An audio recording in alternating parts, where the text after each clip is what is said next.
Hi guys, so my name is Kamara Jackson. I'm the Employment and Skills Advisor at Network Homes. Welcome to our first Insight Talk today. And we have the amazing BPTW, who are our architecture firm that we work with. But I'm going to introduce myself and the services that we provide at Network Homes. So our service is building futures in construction. So how we can help you. So as I said, my name is Kamara Jackson. I'm the Employment and Skills Manager. I work in development within the construction team, stroke regeneration. And with my role predominantly is to provide Section 106 opportunities. So that's when we have a development or a scheme, we have to provide a certain amount of opportunities in that local authority. So for example, we're based in Wembley and we have one scheme called Southwest Land, and the local authority set us a target. So if we have a development, we need to ensure that we recruit a certain amount of people. So with those opportunities on that particular site, that could be an apprenticeship, it could be a job, or it could be work experience. So my job is to work with the project managers within Network Homes on all the different schemes, which we'll talk about in a second. And to make sure that we are compliant and we meet those obligations of helping local people access those job opportunities. So we have a variety of different schemes. So some of the schemes don't have employment and training obligations, and some of them have come to an end. We've got over probably maybe 20, we had over 20 live schemes, but at the moment, these are the ones that have opportunities.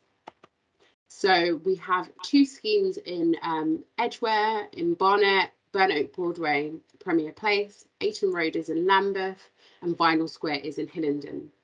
We also have some other schemes that will be starting shortly with a variety of options. So it could be from entry level jobs to architecture, quantity surveyor, all different trades, etc.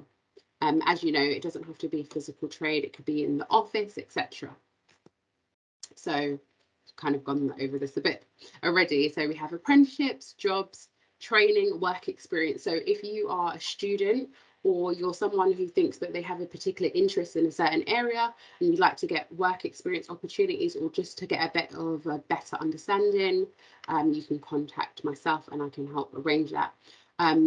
Probably news to you guys. So, and it's a tip, as I said at the beginning, when you live in a certain area and you see certain developments, 9 times out of 10, they have an obligation to make sure that they take on a percentage of local people. That can vary from 15% to 30%. So if you see a site and you want to work there, you kind of got to know when they've started on site, but you can go to them and say that I'm aware that you have Section 106 obligations and you have to recruit a certain amount of local people, and you can let them know that you're interested in a particular job. So a little tip for you guys.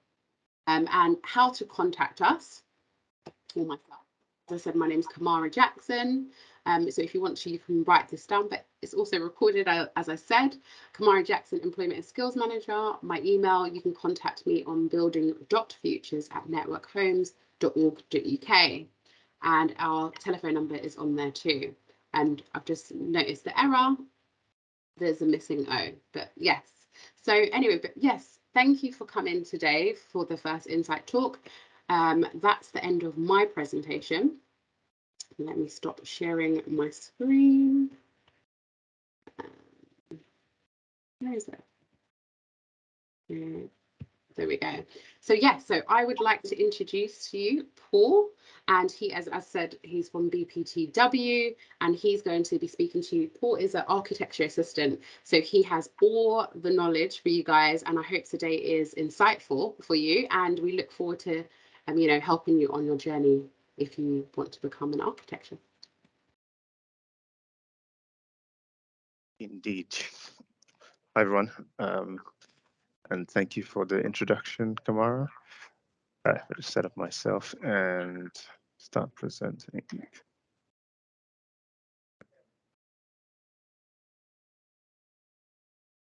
Okay, and 5. Please let me know if you can see my screen. Can you see my screen? Yes, can see it. Yeah. Nice. Okay. So yeah, like Kamara said, my name is Paul Daramala. I'm currently a Part 3 architectural assistant which basically means I've gone to university, studied, done my part 1, which is at the University of Kent. I've also done my part 2, which is the master's qualification I did at the University of Cardiff, and I'm currently doing my part 3, looking to officially qualify as an architect this year. So I hope that kind of helps in terms of timelines. And I currently work at BPTW. For BPTW, so I mean, this is where we're located. We're located in London, specifically Greenwich, just off of the creek, the Deptford Creek. We, as a practice, we bring together specialisms in architecture, planning consultancy, and BIM. So effectively, sort of 3 specialisms combined into one company.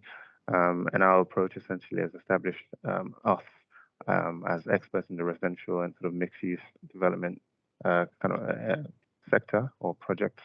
So that's kind of where we focus on. Although we understand that there are definitely other sectors, for example, office and retail.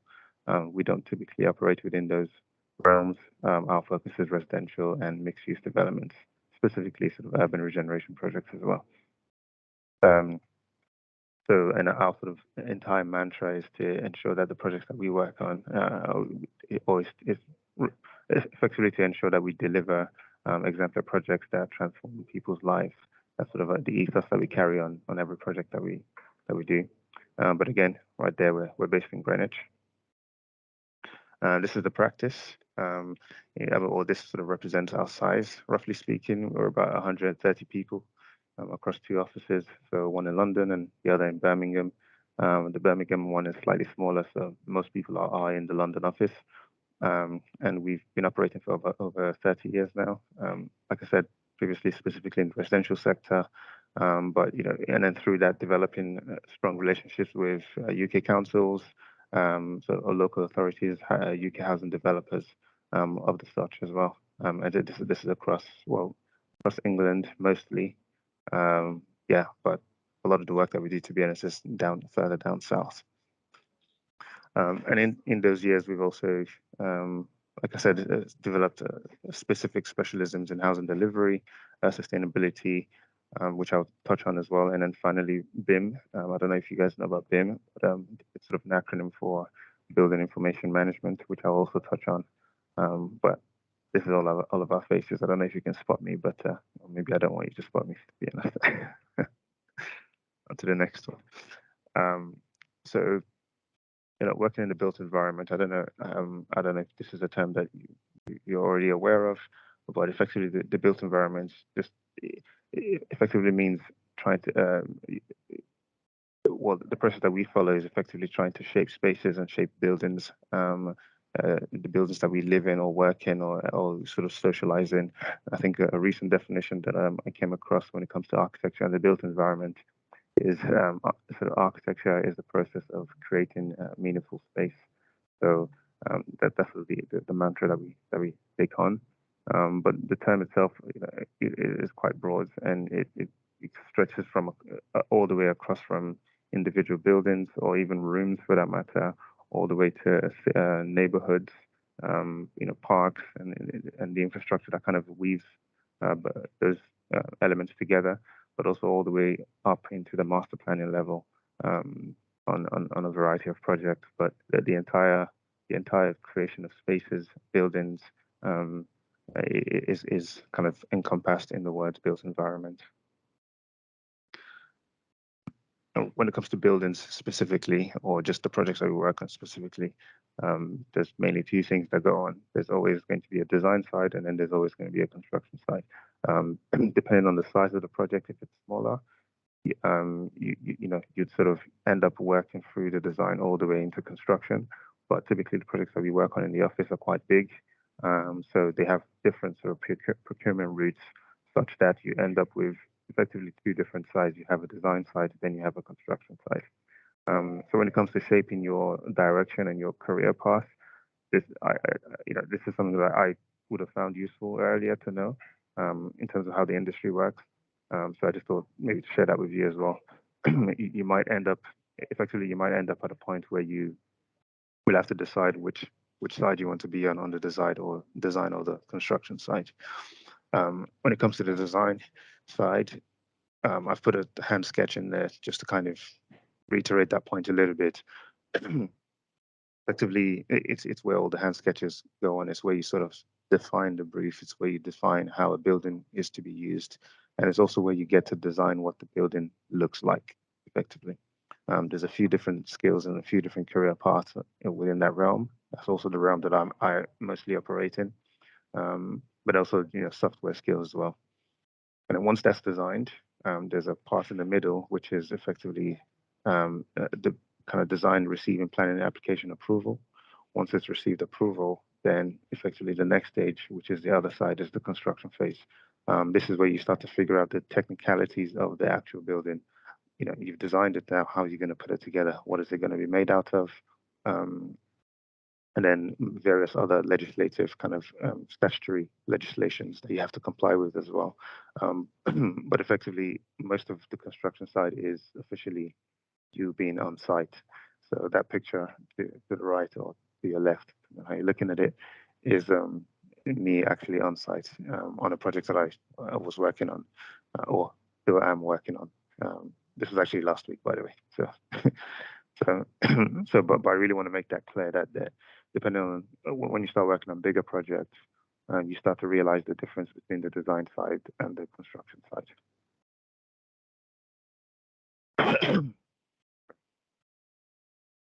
So when it comes to roles, like I briefly mentioned earlier, within the office, we have architecture roles, and we have BIM roles, then we also have business support and administration roles, and just because of how we operate as a practice. So on the architecture side, most of what we do in terms of design is on 3D architecture software, visualization and modeling software. So an example of this is SketchUp, Revit, AutoCAD. These are, softwares that I don't know if you're aware of or you know about yet, but those are the three main software that we use for designing buildings, and then for visualization, pretty much use the Adobe suite. So the Photoshop's, the Illustrator, InDesign, which I hope you're also aware of. So when it comes to roles, on the design side, on the architecture side, there are some very specific roles. So right at the top there, my mouse actually, yeah, right at the top there are the architects and the assistants. So that's where I'm currently at. I'm currently an assistant, but I'm a part 3 assistant. There are actually 3 stages when it comes to being an assistant. Once you finish your undergrad at university, you become a part 1 assistant. Once you finish your master's at whatever university, you become a part 2 assistant. Then once you start your qualification your study towards qualifying as an architect, you become a part 3 assistant. And then once you qualify, you're effectively just an architect, and then you take it from there. So the term assistance is quite, there's 3 stages to being an assistant is what I'm just trying to say. And I'm with it. So that's architects, mainly to do with buildings. But considering the projects that we work on, we have a lot of master planning kind of based projects. So they're very large effectively. So within that, we need urban designers. So we also have urban design roles. And then within the kind of legislation side of things, i.e. local authority side of things, we have town planners. But within our office, we also have sort of a planning department that help with the legislative resolutions on the projects that we work on. And then, like I was saying earlier, there is that split between the design. When it comes to architecture, there's the split between the design and construction.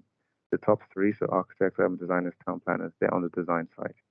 Then you have the construction side, and that typically consists of architectural technologists, design managers, technical coordinators, site managers, etc., etc. So, and those roles sort of operate differently, slightly differently, in the life cycle of a building. And then we go onto the BIM side. So BIM is building information management. Again, I'll talk about that in a second.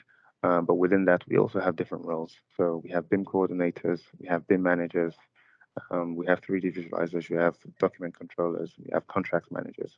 But effectively, the professionals that operate within the BIM realm are the information managers. They coordinate the transfer of information between all of the designers and all of the technologists and the client as well in the creation of a building or a project. And then finally, we have the business support and administration. These professionals are very key to the longevity of any company for that matter, especially our company as well. So they typically comprise of the IT support. We have marketing, business development, graphic design, HR, finance, and administration. They effectively ensure that the business continues to run smoothly over time. So the next few slides are a little bit more kind of simpler. But within our practice, we also offer work experience. So we do this every year. And I think actually, so this year in particular, we have, I think, 19 people starting next month. So we're quite versatile and we're quite dedicated to offering work experience. Obviously, the kind of level of experience or knowledge sort of matters a little bit, but we sort of go through the process with applicants anyway. But we're quite proud of the program that we offer. And I've also been a mentor on one of those programs. So actually, right at the top, we have, I move my mouse. This was Josh. So he was actually with us last year in November, I believe. So I was his direct mentor. And he was with us for 2 weeks. And in those 2 weeks, he literally worked on a project from like inception and also got to present it to the office. And he was quite proud of it. And actually, on that note, he's actually coming back to work with us again because he really liked it. So we're quite proud of what we offer in that kind of scenario. And then we have obviously a few other examples, but I think in general, the idea that we try to what we try to do is to raise awareness of the kind of experience that you can gain in our industry. We do a lot of career talks as well, and like I said, we offer work experience. But more importantly, we try to provide as much training as possible and employment opportunities as possible where we are involved. And I think obviously this presentation is also part of it. In terms of skills, these are more personal skills. I'm not going to go through all of them, but effectively, there are 3 main skills that I think are to be considered. Feel free to take a screenshot, by the way. But I think there are 3 main skills that are to be considered. The first one is computer literacy, right at the top there. I think that is very key to how we operate in architecture and industry. And to be honest, I suppose in some ways that's kind of a status quo for most people anyway.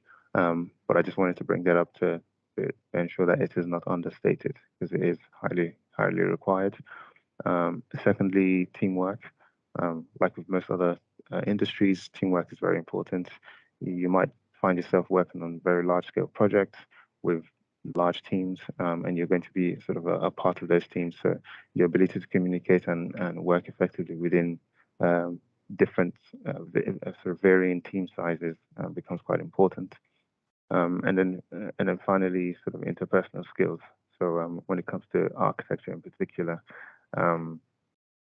your ability to respond well to criticism, it becomes very important the further you go into your career. And I think if you go through university, this is something that you sort of they drill into you from like year one, because they criticize every single thing that you do. So you sort of start to develop a level of tolerance.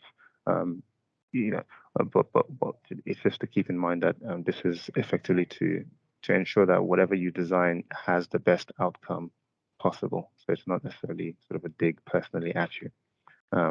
But again, your ability to respond well to the criticism is actually quite literally a criteria for professionalism, period, let alone architecture.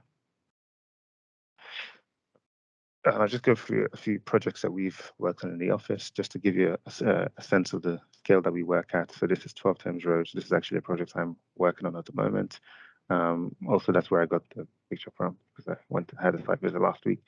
It's 12 Thames Road in Barking. Another example is Rochester Riverside. This is in Rochester. This actually won the Housing Design Awards for 2020 and multiple other awards. And it keeps getting shortlisted for even more awards. But this is a scheme that we're proud of in the office. This is Aperture Works. It sort of gives you another scale in terms of the sort of medium rise to high rise developments and the incorporation of landscaping within the regeneration scheme. And finally, this is another example where this is actually our office. It's a sort of it's a mixed-use residential and office development, but also it's, if you can see my mouse, the ground floor and the first floor kind of aspect of this building is actually where we are located, specifically in Greenwich. Show you what it looks like. So this is from the outside in the evening time. This is the cafe space on the ground floor. Coming through the buildings, got a staircase that leads you up to the first floor. Come up the staircase, we've got our meeting rooms just surrounding the stair core. Again, just another image of the cafe. And our desks effectively look like this, with a kind of a curtain wall panel that runs along the entire western facade, overlooking the Deptford Creek. So it's actually, it's a nice view outside, just down there. But I mean, this is kind of a jumble of projects, but it's just for you to know that we work on many of these projects on a yearly basis. I think it's probably close to 100 sometimes per year. We are a big practice, so we churn through a lot of these projects very quickly. So just to kind of go back to the earlier points about who an architect is, a lot of people have different definitions for who an architect is. Initially, it was sort of a master builder, but then I think the general notion is that an architect is a jack of all trades. Neither of these are wrong, in my opinion. The second point in particular, jack of all trades, I think becomes quite useful the further you go into your career. It's just a kind of an encouragement to be interested in as many things as you can be interested in, because as an architect, you're effectively being judged, or the more your success is effectively gauged by your ability to bring together multiple information, multiple kind of research, multiple design ethos culminated into one single building. So you effectively need to have interest in all of those things, but then be able to put it all into one building. Then what does an architect do? We effectively design buildings, work within large teams or small teams, but typically in those teams we are lead consultant, because we sort of lead on the design. So onto the other part of our presentation. This is to do with BIM. This is building information modeling or management. I typically like to say management because it's more management than just modeling. So within that, we have information management, like I mentioned. We have BIM consultancy. We have BIM coordination. But the key aspect really within BIM is collaboration. So this is the idea that no matter the size of the team, no matter who consists of the team, the information that is being passed around every single professional within the team is managed effectively and efficiently. Is managed effectively and efficiently, but also tracked at every stage of the information being passed around, so that at any point in time, we should be able to go back and figure out the origination of a particular strand of information, even if it's just a single drawing. We should be able to figure out exactly where it originated from. So I feel like I'm understating it, but effectively, this is the information management side of things. And right there at the bottom, I've put an image there, which is Revit.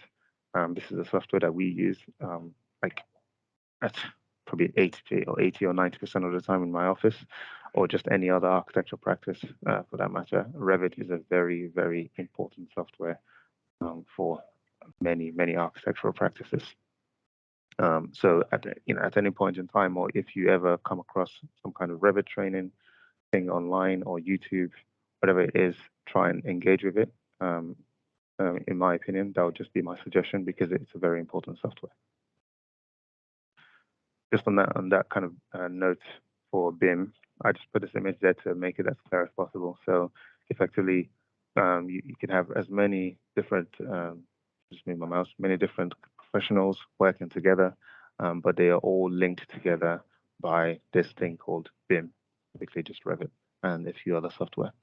And then, like I said earlier as well, we have a few different roles of people. Like we have a few different professionals who actually operate specifically on the building information management side. So they help to manage the information between everybody else.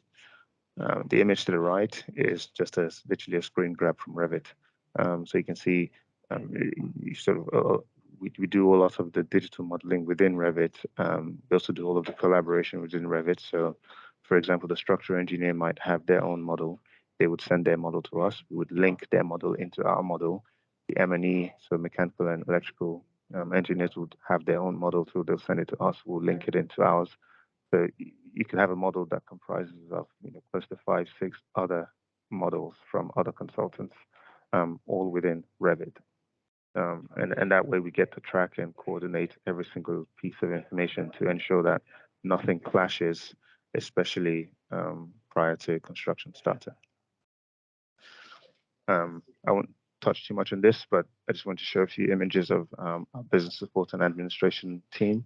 So like I mentioned earlier, we have the IT support, marketing, business and development. We have graphics, HR, finance, and administration. They definitely help our business run. Otherwise, yeah, I'll just leave it there. And finally, when it comes to next steps, so like I said, we do offer opportunities. Yeah, I'm not quite sure how you want to sort of take that, but I'm sure if you go through Network Homes, we have a good relationship with Network Homes anyway. So if there are opportunities for us to kind of plug into that, I'm sure we'll be happy to.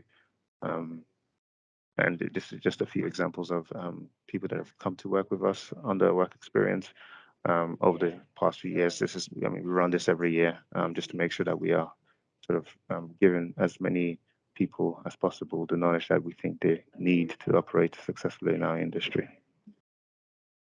And that is the end of my presentation. Thank you so much, Paul. That was amazing. Really informative. I actually learned a lot of things today. Guys, so we have Paul here and he's here to answer your questions. So feel free to take off your microphones and answer the question. Who'd like to go first?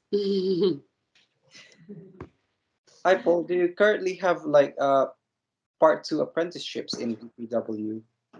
Yes, so we have a few apprentices in the office at the moment. I think we're also yes. Long story short, yes, we do. Obviously, at different stages as well. We also had one who started recently. We had one who started last year and one 2 years before. So, yeah, this is also something that we do. Although we don't have a lot, I think at any given time it's probably two new starters max on the apprenticeship side. Most of the people that we employ are Part 2 graduates.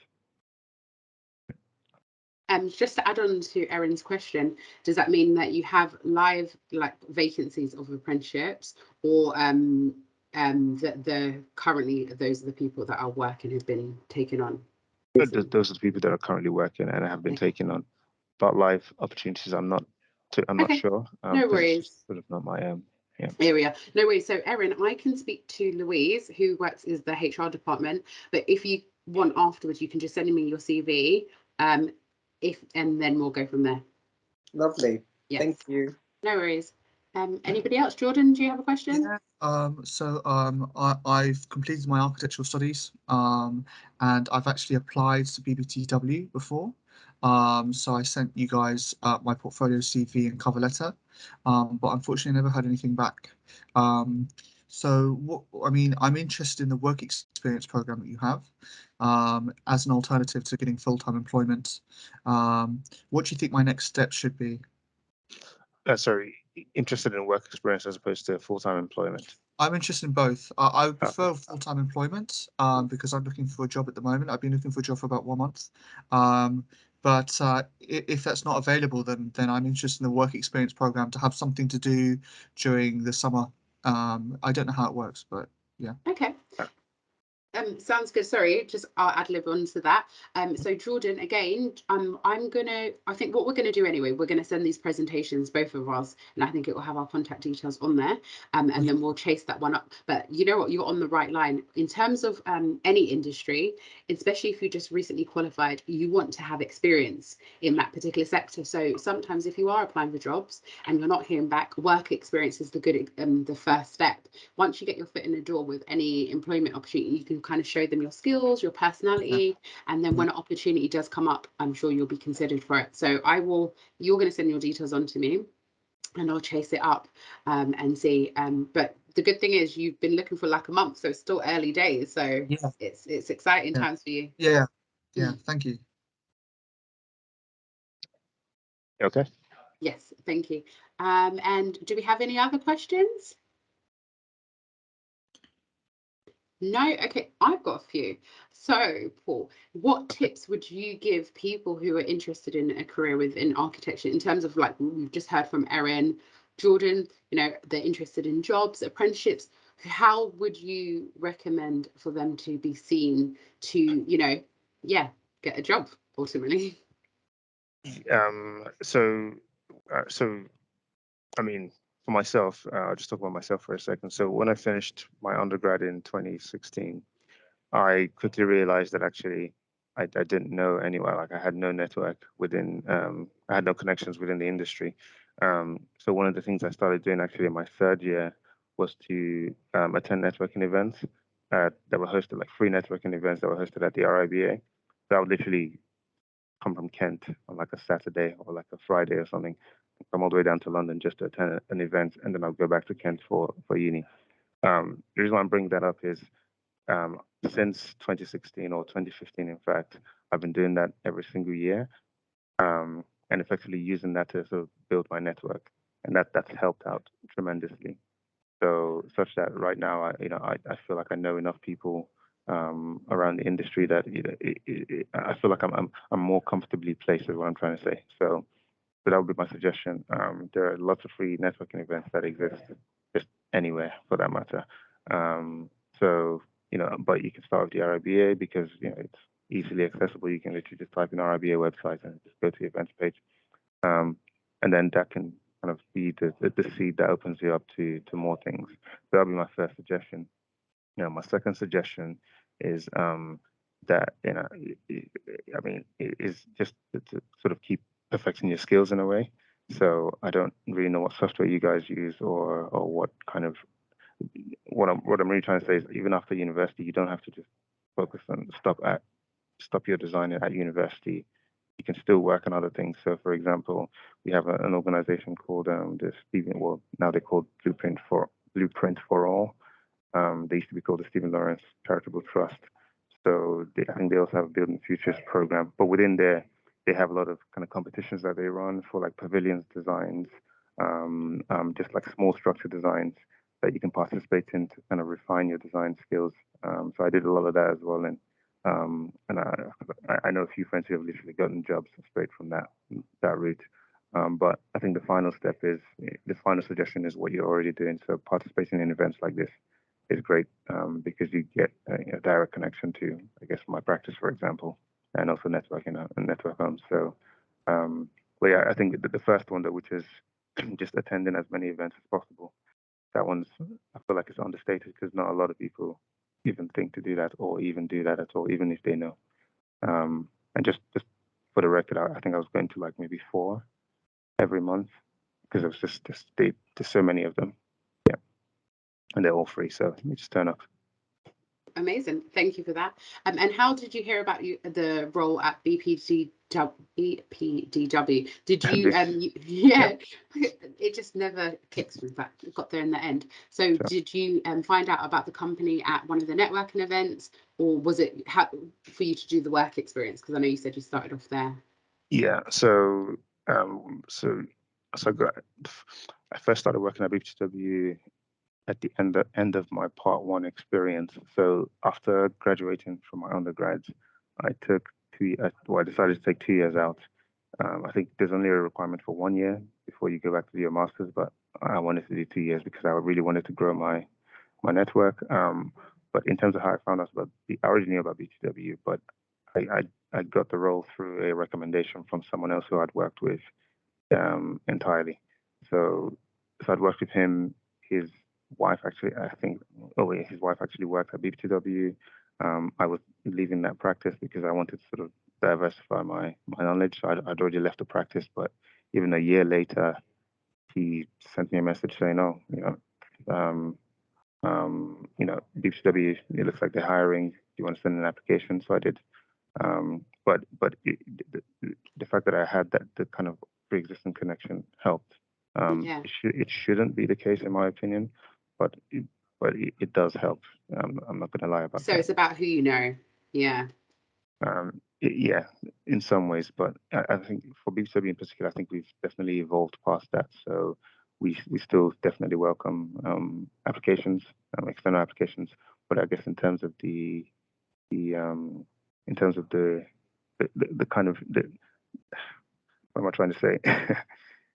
Because at the end of the day, it's kind of it's a test on your skill and a test on it's a competency test. They want to be able to trust that you are able to do it. And this is not just for beauty, it's most practices. So if you pretty much like have a recommendation letter saying, like a reference letter, effectively, that's sort of what I got. I got a reference letter from the man I already worked with before saying, this is the work that I do, this is how I am, this is my personality, I'm very enthusiastic, blah, blah, blah. And that was effectively what pushed me over the line because it was a direct letter of recommendation. But you don't get that if you hadn't kind of met people and kind of already worked with them. And I think with him, I didn't even sort of work with him directly. I met him at an event and we just did a small project together. And that recommendation was enough for me. So yeah, I guess at the end it is a competition. So Okay. Yeah. And then my final question to you is, okay, so we know it's very competitive. We know that it's about your network. When you make it to the interview stage, how do you prepare for that interview? How do you ensure that you're the one who ends up on top and you get the job? Because it is very competitive. What do you think someone needs to do? Give us 3 tips which you would say to prep for your interview. So I'd say it highly depends on the stage at which you're applying. So most practices have different expectations for Part 1 assistants, Part 2 assistants, and architects. So for Part 1 assistants, generally speaking, across the industry, your ability to produce images and visualization is like key. Your modeling skills aren't as important because you just get trained on that anyway, but they just want to know that you have a good eye for what looks good, presentations wise and visualization wise. That's typically for a Part 1. For a Part 2, it's relatively the same thing, but the priority on your ability to model on software like SketchUp, Rhino, Grasshopper, Revit, especially Revit, your ability to model and produce visualization and produce presentation slides are very important at Part 2 level. In terms of, but if you have project management or project running experience at Part 2 level, that's the kind of icing on the cake or the cherry on the cake. Most Part 2s don't have project running experience, but if you do, then that sort of puts you over the board because you already have the modeling and presentation skills. And then obviously for Part 3, you need to have all of that and definitely especially project running skills or project running experience, not necessarily skills. So when they look at your portfolio at a Part 1 level, your portfolio should consist of as many colorful, good-looking, creative images as possible that you've produced. At Part 2 level, you want to be showcasing your ability to model on digital software in as many software as possible and really good presentation skills. And then at Part 3 level, you want to be showing project running experience and sort of client management experience or external consultant management experience. And that's kind of how it breaks down. Amazing. Thank you so much. Do we have any final questions before we wrap up? Okay, Erin. Oh, you're muted. You're muted. Still muted. So you mentioned about softwares a while ago, and you actually showed a couple of softwares that you use in your presentation. How critical are they when it comes to your software knowledge? Because I noticed that you mentioned SketchUp. However, in the uni where I did my part one, we're more heavy on Rhino. Are they sort of like, are they happy to accept someone who still needs to be trained in SketchUp? So to be honest, I wouldn't even say SketchUp is that important. I put SketchUp there because I was slightly unsure about who was planning up the presentation. So SketchUp is, I would say, is a priority for those who are at kind of starting university. But considering you guys, you've already gone through university, so effectively Revit or Rhino, I think, are the two most important. But I'll still put Rhino over Revit because like Rhino is for specific practices, and even those practices, they only use Rhino for like the early stage design work. So like stage 1, RIBA stage 1 and stage 2. I'll say like even mostly stage 1. By the time it gets to stage 2, they're trying to translate Rhino into Revit as soon as possible. So Revit becomes more important. All of the drawings that you end up producing and submitting for application or submitting to the client will be produced in Revit, not Rhino. So I'll probably put Rhino and SketchUp on the same level and Revit above both of them. Thank you. Thank you. Okay, guys. Well, thank you so much for attending our Insight Talks today with BPTW.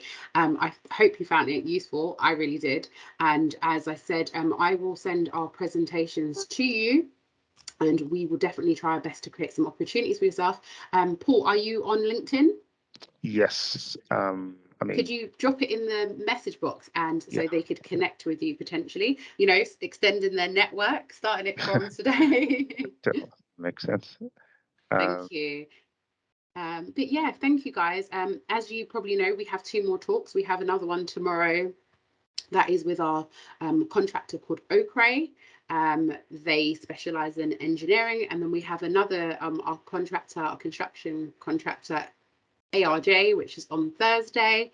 But again, you know, within the sector, there's so many different opportunities. So don't just think that this one's a really good one to attend, but come to the others, because as Paul initially mentioned, it's about building your network. And sometimes, you know, you may not start in an office role, you might be on site, and then it kind of goes from there. And then you realize, actually, I want to be in an office environment.